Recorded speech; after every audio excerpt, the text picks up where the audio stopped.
அஸ்ஸலாமு அலைக்கும் வரஹ்மத்துல்லாஹ். ஒரு நடுத்தர வர்க்கத்தை சார்ந்த சாதாரண மனிதனுக்கு உச்சபட்ச ஆசை என்னவாக இருக்கும்? கடன் இல்லாத ஒரு வாழ்க்கை வேண்டும்.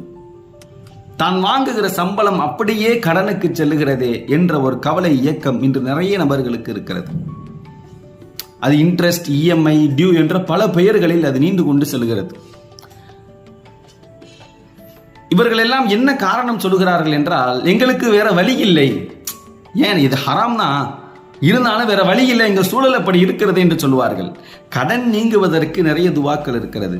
ஆனால் இப்படி சொல்லுகிறார்களே, இப்படி ஒரு சூழல் வந்துருச்சு, இந்த சூழல் வராமல் இருப்பதற்கு ஒரு துவா இருக்கிறதா? இந்த நிலைமை வந்துருச்சு, எங்களுக்கு ஹராமுக்கு போகிற ஒரு நிலைமை வந்துருச்சு என்று சொல்லுகிறார்களே, இந்த நிலைமை வராமல் இருப்பதற்கு ஒரு துவா இருக்கிறதா என்றால், இஸ்லாம் எல்லாத்திற்கும் தீர்வு சொல்லுகிற மார்க்கம். இதற்கும் ஒரு தீர்வு சொல்லியிருக்கிறார்கள்.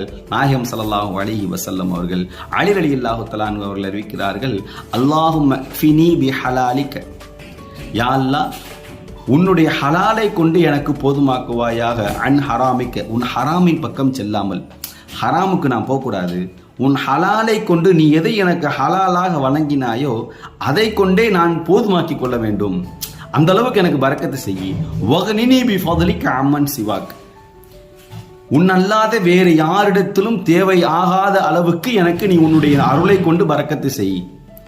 நபி ஸல்லல்லாஹு அலைஹி வஸல்லம் அவர்கள் இந்த துஆவை கேட்க சொல்கிறார்கள். இது எப்படிப்பட்ட நிலைக்குன்னா, கடன் நீங்குகிறது, நீங்க வேண்டும் என்ற தேவை என்பதை தாண்டி ஹராமான கடனுக்கு போகாமல் இருப்பதற்கு, அந்த நிலைமை வராமல் இருப்பதற்கு நபி ஸல்லல்லாஹு அலைஹி வஸல்லம் அவர்கள் இந்த காலத்திற்கு ஏற்றால் போர் ஒரு துவாவை சொல்லிக் கொடுத்திருக்கிறார்கள். அல்லாஹ் ஜல்ல ஷானஹு தஆலா கடன் இல்லாத ஒரு வாழ்க்கையை அல்லாஹ் நம்ம அனைவருக்கும் நசீபாக்குவானாக. அஸ்ஸலாமு அலைக்கும் வரஹ்மத்துல்லாஹ்.